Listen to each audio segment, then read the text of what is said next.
the fact that Zuna was no longer onto the Dahaka, but now I'm wondering, like, we talked about it at the beginning. Well, Zuna onto things like the Illidan, they played like a different form, but now Zuna has avoided that high impact out of the last game, but there was no major one. I guess he was the most, if you consider Stitches, at that echelon. So do we still see that, right? Is Zuna still on maybe the higher impact warrior out of the two, not side soaking, or does he even commit to something like the Illidan, because removing that from Homicidal on a map like Sky could be extremely useful for them in the series. There was one other time where B-Kid and Zuna swapped heroes, and it was the same type of situation, except with an Anubarak instead of the Stitches. But they did one other time switch and put Zuna on Anubarak and then have B-Kid playing Dahaka. And the guy hit his drags, so it made a lot of sense. And in that instance, it did end up working out for them as well, but I don't think we'll see them continue down that trend where Zuna all of a sudden is the primary warrior for the rest of the series. Yeah, it'll be interesting. It's just that they have so many mix-ups at this point. I don't count anything out is where I really leave it. Even when it comes down to the talent choices, again, the only Thornwood Vine like Lunara I feel like we have in all of the North American scene still, but last game putting up a really big argument as to why they still commit in that direction. Are we having a minor issue going on here? We are having an issue here. We're just gonna fix this. There we go. I think that, Sorry about that, ladies and gentlemen. The crown was on the wrong target. It was on us. For anybody... And nobody wants us leading the charge. Yeah, it's one of those things where, because so few players play custom games, I feel like a lot of them don't even know what the idea of like who has the crown means in terms of lobby. Like seriously, outside of casting and competitive heroes, how many times have you sat in a lobby in Heroes of the Storm? Exactly. It's very, very rare. But yeah, either way, it's whoever controls the lobby. It's just, I'm sorry, I'm just lingering around here because I'm so used to referring to back in the olden days in the scrims and how wild it would be. We didn't even have a draft. We had to type it in chat. Yeah, tell us about it. No, I don't. It was a dark era, and it's one I'm very glad that we were past. Naventic has banned Illidan. No surprise there. No surprise there. That does mean they obviously don't want him at all. If Even in Death bans... Immediately, yes, I think of Tassadar. I think Tassadar was the most likely. Now they can test to see if Naventic will get Genji here. Naventic has shown that they will play him. But lower priority typically than first pickish, at least when they first busted it out, they were only willing to take it in that 2-3 rather than that first pick selection. I don't totally know because I let my thing go to sleep if they have updated that recently, but they very much obviously now indicate that they're comfortable even picking it above that rotation as the first pick.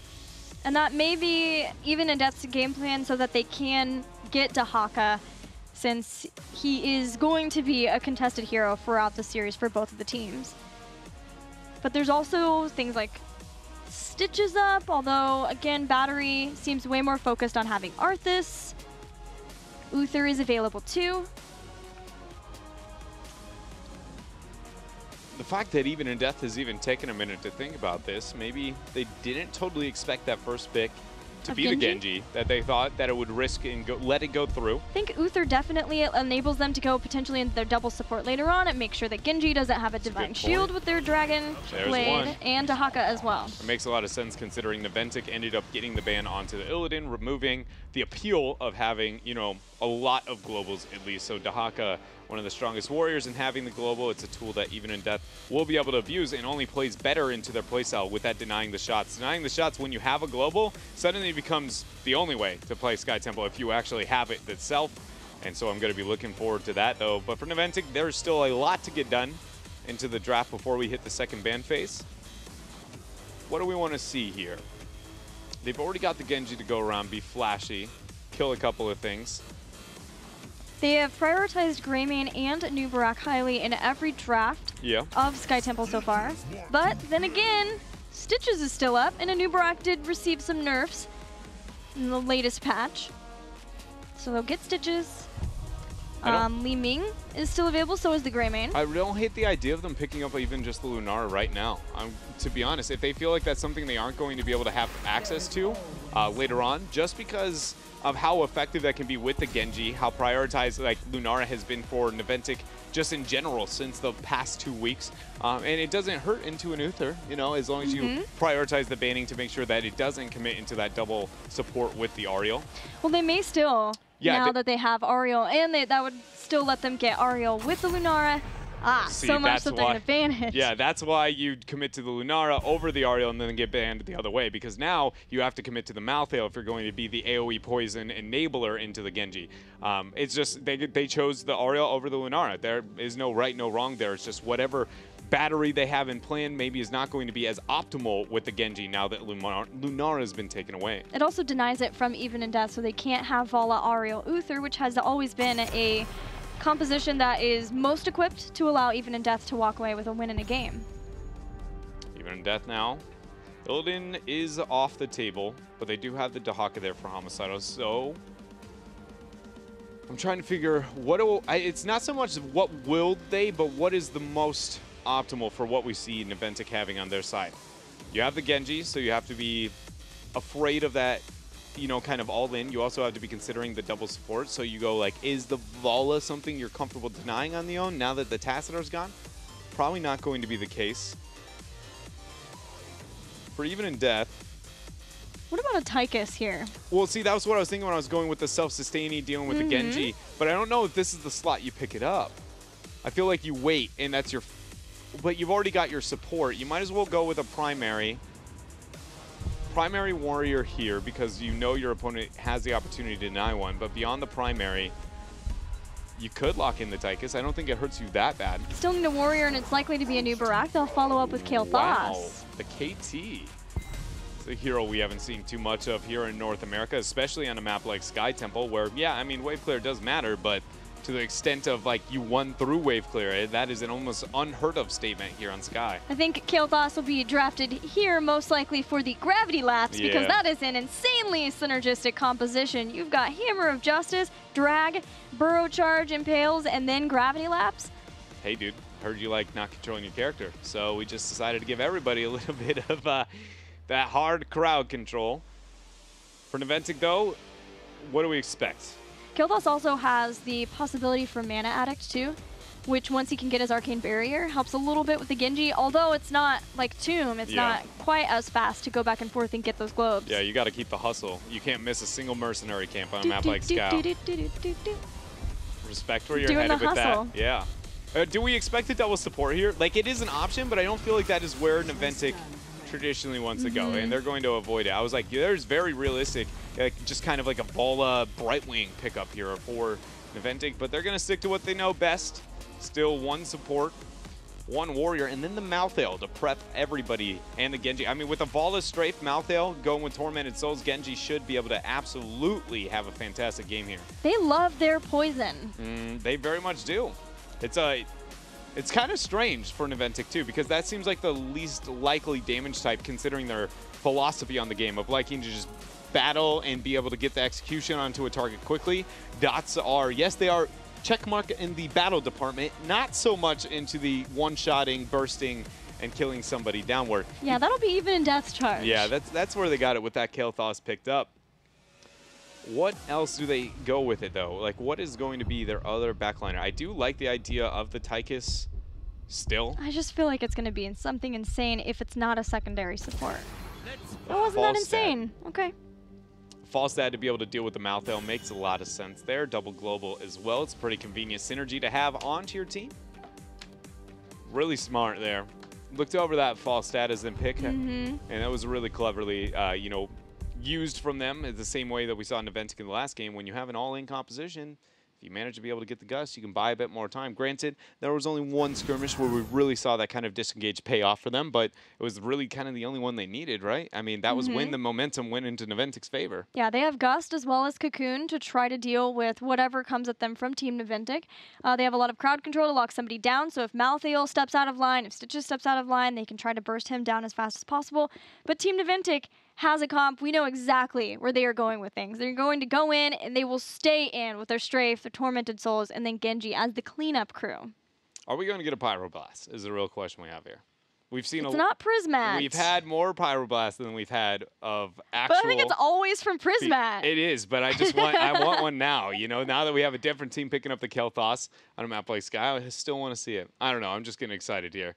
But overall, I feel like I really like what Naventic's draft is. The fall set is going to be really hairy for them to deal with, but if at any point they can catch the fall set off guard and let him not be there into a fight immediately, or it just puts a lot of pressure onto him to make sure he gets the proper Gus, and that suddenly the Genji show is not the Genji show. If I would say Naventic's draft safer, but overall, even in death, very much has the opportunity to win, but all of it's on fall set. Well, maybe that will make Even in Death keep Falstad for the most part with everyone else, and then when someone's going to be off, just make sure that it's Dahaka, and that way Falstad can be in position when necessary.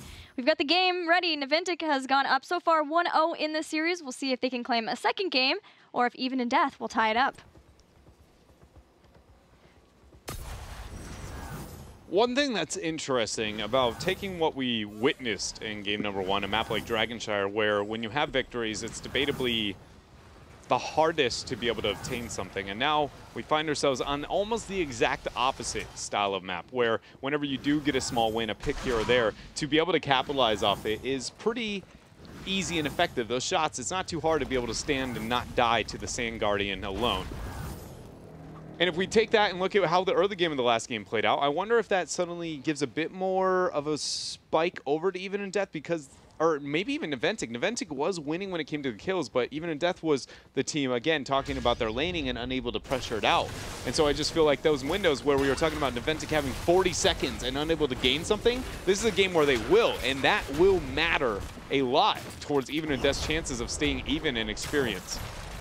Excellent zoning from Homicidal, and then Battery stepping out, knowing that the minute that they poked their heads out and started harassing the towers, Naventic would be fast to respond and try to stop them, come in, try to get picks off of hooks. Man, that soul rip sound sometimes is so loud. Boom. Just a drum in my ear holes. I don't know if that was actually Soul Rip or if our mics died for a second. I'm going to be honest. I'm suddenly questioning if I'm insane, because I thought the exact same thing. And I was like, there's no way that was Soul Rip. Nice hook, beautiful detainment strike. That setup was amazing. Very much so. For those who didn't know that, even though it looks like you would fall into the void and just die right there on Sky Temple, it does act as a structure, so really good use there for Tomster, setting up the team for another kill. Although, I have to say, detainment striking someone into a hole and getting a hole-in-one would be way cooler. Completely honest, when I first heard about Sky Temple and saw photos of Sky Temple before it released, I actually was like, please tell me if somebody hits into one of those little areas, they just die forever or something wild, you know? I wanted to get real weird with it. In the end, I'm actually thinking about it now, a lot happier that isn't the case, because that would have fallen off. You know, I heard that we're a MOBA, not a platformer. I'd like to be able to avoid that at all costs, so staying on top of the structure. But shots are up here, Gilly, and Even in Death is getting a lot out of both. Almost 50% of the shots overall. Gravity Lab's going to be able to hit 2, not 3 though. Good poke from Lutano has allowed him to buy time, and even dodging the detainment strike. Things are looking very good here so far for Even in Death. I would like to point out that once again, Zuna is playing Stitches, and this time it's put B-Kid on Malthael. So another role swap for Team Naventic. We'll have to see if that continues, if it's something that they are trying out. You know, this is the last chance for them to not only get a victory in Phase 2, but just for them to be able to experiment, try something on a more competitive level. It's a different beast than just playing something in Scrim. So maybe their last chance of trying to make some kind of switch up once again, that they would be able to practice and perfect going into Part 2, because Team Naventic do need to make sure that they are doing all they can to start winning some series. Otherwise, they will once again have to go back to the Crucible. It's not the place you want to be, the Crucible. To be in a position to where you feel as if everything you've been working for with a group of players that you've been working with, that it was all for naught. It does not feel good, and Naventic is doing their best to be able to try and deal with that. And it obviously is still 5 weeks more of play away until we'd once again get to the Crucible, but if there's one thing that I have learned from phase number 1, it's that the standings and the results that happen in part 1 of a phase do have such great impact on part 2 and trying to get out of that. Even for a team like No Tomorrow, if you remember, they made drastic changes between part 1 and part 2 of phase 1. But because they had put themselves so far into a hole, it was just so difficult for them to be able to get back out. Hook after the slam lands. B-Kid and Genji are quick to go in, but Genji will get taken out from Homicidal. That was a miracle drag. That was the most ridiculous drag I've ever seen in my entire life. He had 3 people stacked on top of one another, and he catches the Genji after the cyber, or after his dash. Like the second, I'm pretty sure the windup was before the dash from Genji even came out. I don't know. Either way, Homicidal showing why he is so very impressive here for Even in Death on those melees. Goku level drags right there coming out from Homicidal, and it does allow them to counter the kill that happened on Falstaff on Lutano. The next temple phase activating in a second. Even in Death has already put a lot of damage onto the structures in the bottom lane, pushing and sieging along with those giants, and now we'll step in with some of their members to try to take out the fort with the shots. Naventic deciding what they want to make happen. Cyber Agility over is going to be iDream, moving to deny some of those shots here onto this bottom temple. Battery's not having it. Homicidal pops out of nowhere. They're going in. Can they get it here? She's got a lot of hope. Gravity Lapse actually getting set up with the Impale too. Tomster is just stuck in a corner, and now he is going to die. Lutano, amazing job too, getting the 1v1 into the Vala and zoning that away, splitting everybody on side of the Naventic, and both halves lost that battle. This is looking grim for Naventic. Man, that was a Tomster sandwich, and he was not happy about it. In between a Nubarak and Kael'thas, not the place you want to be there. And the fruit of Even in Death's efforts is being able to get the rest of the shots from that temple, taking out the bottom 4 of Team Naventic, getting what is nearly a level lead over them, and making sure to send Lutano back up to the top so that those bruisers can't do too much damage. iDream goes in. B-Kid is here as well. But they do have control over the eye, and that is very beneficial when defending and being aggressive onto that top lane. It makes it to where the rotation can only come from one angle, and it's very predictable as we see there. But now Battery has made his presence known. He goes in to try and get a bait over and to teleport away. But another kill here for Even in Death. You can respect the efforts there of B-Kid trying to be able to teleport away, but nobody fell for it. It's one of those awkward moments where few heroes to teleport to another one. Like Chen, for instance, you're ganking approach to them. If you gank from behind, you're like, oh, you just gave them a free teleport. But if you don't, they look a lot more disabled. And why we have that kind of interaction there. But it's going to be a trade over the fort for top for Even in Death. Another structure down. And Naventic yet to get a single fort. You know, Dread, we talked about the disengage abilities of Even in Death to have both Cocoon and Gust as a way of making sure that they don't fall victim to the Tormented Souls, Strafe, and Dragon Blade. But now Even in Death has also picked Divine Storm, feeling like they don't necessarily have a strong enabling target like a Greymane this time around to give a Divine Shield. Instead, having Divine Storm so that Uther can be up protecting his backliners, and the minute that we see the dive in from Team Naventic, drop the Divine Storm in the same lines as making sure that they can stay safe and get away from those pivotal heroics. I can appreciate that pickup for Al, honestly. I really much can. Just mainly because we do talk about Uther as being very good into all-in style compositions, but only into one half of them, and that being singular, right? Whenever they're AoE based, with things like Tormented Souls, with the Strafe coming out. Dragon Blade, though, it is AoE, but it's not as AoE as those. He has no value. He can only save one target, and if you're using those spells to kill one target, you didn't need Uther. You won the fight with any support into that department. So it's really smart whenever you cannot save that singular and you know it's going to be a multi-death, accept your fate and turn the fight around. Take the Divine Storm, and it's another tool they can use. Questions here is going to be, you know, the communication's got to be on point between that and Gus, so we see kind of forming and stacking. It could get scary, but as long as Even in Death has the synergy to be able to deal with that, I really enjoyed the fact that they moved into that Divine Storm, and it put so much pressure now on a B-Kid. And as Malthael joins up with the team, this could be the first instance of having that full 5v5 team fight. Even in Death know that they have the lead. It's their game to lose, having all of their forts up, just now losing one to Team Naventic, so they'll just make the quick rotation up, push other lanes.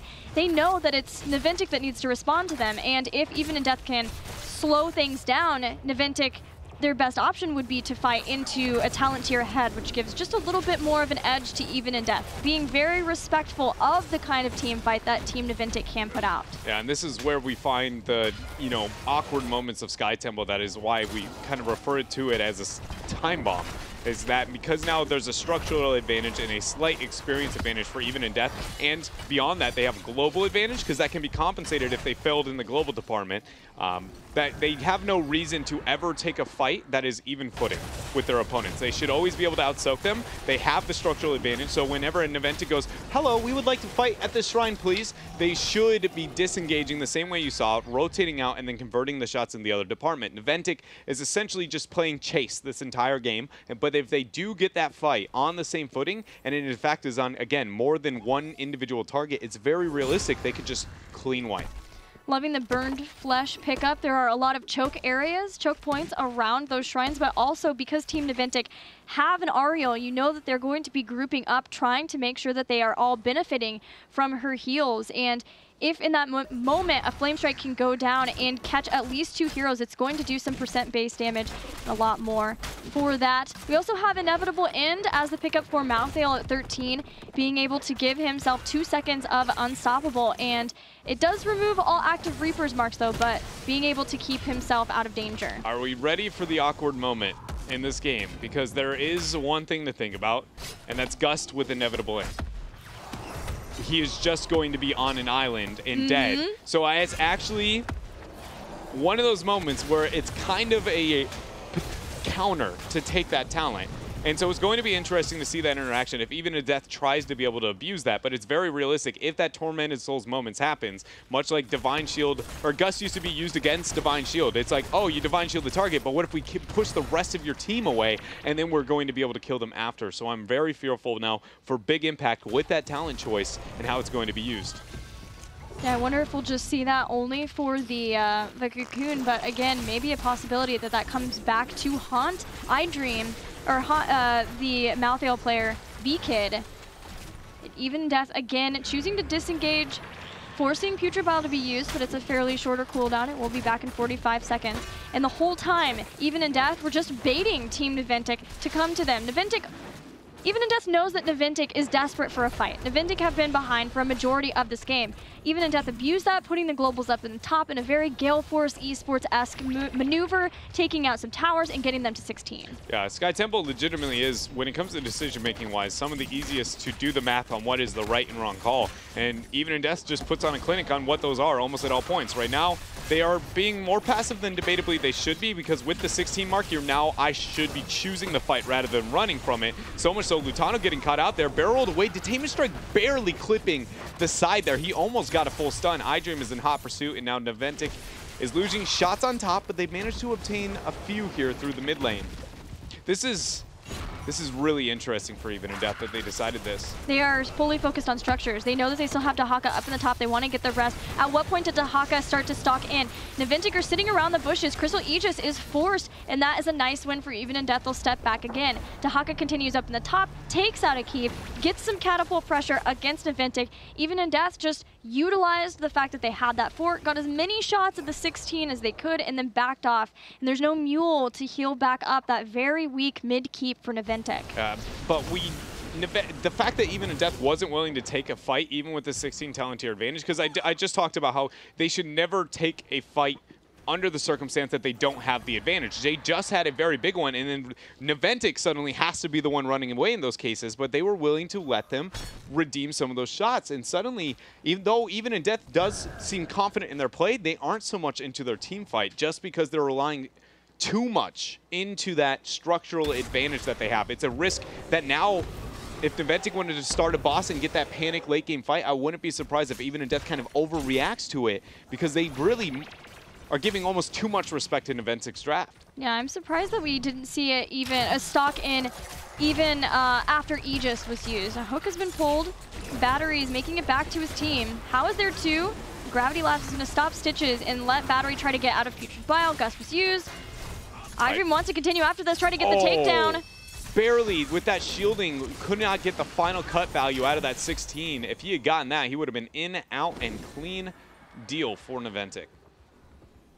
Catapults amassing toward the top. Homicidal's going to back out of that situation. Seeing a lot of the members of Team Naventic move up to the top. That was one confused wizard. 28 seconds, Gilly. No, Even in Death cannot run from this fight. It's going to be a moment where maybe they wish, you know, that second keep had died and the third one had enough pressure. Because Naventic, in fact, will be able to get a team fight in this game on the same talent tier. How do you avoid that? Use the Knights and the pressure on the core in the long run. You go down to bottom, you stall it out, and then you double global to the Knights on top onto the core and look to split them away from ending the game. Even Death can make a cheeky play here, one that they don't necessarily have to make, but they can essentially avoid the fight of even talent tiers that they were afraid of taking in the last round because they do have a double global. Any other comp would be forced into this fight, which is why the double globals are not showing onto the map. But now one has displayed, now the other. It's going to set them back a few seconds. 3 members in the bottom, along with the Giants for Even and Death. They are really close to 19, but as long as they're allowing Team Naventic on this temple, Naventic feels confident that they're able to take this temple and start to do some keep damage. Falstad's going to go to the mid and try to take down that keep. Naventic is not fast enough to respond. Malthael's just now coming in, and Lutano can go straight up if he needs to barrel roll over the wall if necessary. Sees the Malthael, gusts him in, and all of Even and Death is collapsing. He uses Inevitable End to give himself those 2 seconds of unstoppable, but Battery is there over the wall, takes him out. Malthael goes down. And the rest of Even and Death look like they're going to be able to move up through mid. No, they decide to back out. They do not have the opportunity to end the game quite yet. Ariel, though, is the member back. That is not the person who you want back on their own. Nobody else for Naventic has made it happen, so suddenly this boss is undefendable for Naventic, being down that Thompson, being down the Malthael as well. Granted, it was a risky choice no matter what, don't get me wrong, being down a member, but it was completely without reason, or out of the scope of reason, without that Malthael and the Ariel as well. Boss has been picked up now. 20 advantage will be clocked in at this front wall here. And so that is now, it very much could be game. Just 1 to 2 picks is all it takes from Even and Death. With the Gust, a Divine Storm, or even a Cocoon setup, Naventic needs to tread lightly. Also, Even and Death has to avoid the all-in past the boss because that is what Naventic's comp slays at. Yes. That is the best fight they could have. And getting attacked on that Death Bridge with Putrid Vial to slow them down from being able to escape the destruction that Tormented Souls and Dragon Blade would wreak, as well as the Strafe. They're just going to allow Naventic to be able to clean up the boss, and this gives Naventic more time. Naventic were not able to take out a keep, but did do damage, a lot of damage to the bottom keep of Even and Death. Even and Death are running out of opportunities to be able to get a fight over Team Naventic, but they are going to have to win one somewhere if they're going to take this game. Party Shrub is set up. It's very interesting to me that Even and Death is afraid to take fights where they have talent tier advantages at both 16 and 20, but they're comfortable at party shrubbing. Because they're relying on the fact that the person may make the mistake of overextending is going to be the variable that gives them enough of an advantage to be able to take that fight. Not the one where their opponents are willing to go toe-to-toe for them and still objectively down in terms of overall power. That's a very interesting thought process, that is the variable that is enough for them to be like, you know what? This is the fight we're going to take. Yeah, it comes back down to the respect of Naventic's picks, trying to see if they can just blow somebody up very quickly, gust everyone else away except the person that they're able to catch in the party bush, and then have a man advantage. Double shots are controlled for Even and Death, and Naventic look like they're going to move up. Thompson with a detainment strike, and burrow away, hook lands. And that's about all that happens. iDream, though, looking to get the flank. Rewind's got to be used. iDream not going to commit yet. Gust from Lutano down below, but the shots are already on to the keep here from Even and Death from the top shrine. Yeah, and with top and mid being the 2 shrines, there's no way that Naventic can try to close out getting the keep on the bottom, but they are going to go in for the fight knowing that Dahaka is still up in the top. Unfortunately for Naventic, so too is Genji. Homicidal has come in. Perfect detainment strike stops him from being able to hit the initial drag, and it avoided the next one. So Naventic are going to be able to continue to claim the mid shrine and are just about to hit 20. And now they've converted a couple of the shots that are mid, but there's enough pressure onto the core now that there's 3 catapults, plus the top shots are hitting the core itself. Even if that's got to make something happen. Hook lands onto Frozen X. There goes the Tormented Souls and the Divine Storm, but great use of Inevitable End. B-Kid is still alive and able to move on to the members Even in Death. iDream unable to drop down there. 71% remains on the core. Even more so, the catapults are doing work. Somebody's got to make it to core. B-Kid's back to deal with these, but what's the damage going to end at? Only 42. Today I learned the auto attack of the catapult. Actually, the catapult has to exist before the damage is calculated. Yeah. I didn't actually know that I didn't until either. right there. I thought it was while the projectile was out. Every day, learning something new in competitive Heroes of the Storm. Grow with HGC. Hey, but for now, Naventic, they won the battle, but it's too little too late in terms of structures. You know, if there was a mule, maybe they would be able to recover, but for now, it's just going to be, will Even in Death give them the miracle fight? And it's been that way, honestly, since Shrine Phase number 2. Because of the advantages they've been able to attain, the composition that they drafted, and Naventic just hasn't found a way to force that fight. Yeah, without a global at this point, Even in Death should be able to manipulate Naventic into a position where they can send some people down. And Naventic is understanding of that. They're trying their best to push back all the lanes. They got the bruisers up in the top. They're pushing back mid, and then they're going to go for their giants in the bottom too, so that they can limit where Even in Death can try to make that charge.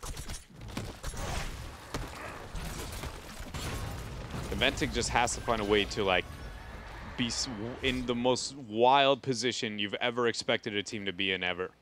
Or maybe something like a baiting of the eye, but again, there's no incentive for Even in Death to move into the eye. And just waiting out for the secondary Shrine Phase is essentially suicide for Naventic, which is why you see them going out here trying to question, do we move through bottom keep? What do we do? But the minute they show on the map, Even in Death goes, you want a base race? I mean, hello? Are you kidding me? Thank you very much. 28 seconds. And Naventic goes. They're going to try and make the all-in. I respect the effort, Naventic, but I don't think you've got it. Not so much, because they still had a keep to go through, and Naventic's core was already at 42% health. The backs are happening. Zuna hits a hook, but they're even going to use Divine Storm to take out the core, and Even in Death will even out the series. Yeah, 1-1 now, with Even in Death winning on their favorite map, struggling on one of their preferred maps too in game number 1. So this looks like it could be a 5-gamer. We've got a series on our hands. We do. Between the two teams that are at the bottom of the standings, both of them are very important. This series we could look back at when we think about things like who qualifies for the Crucible.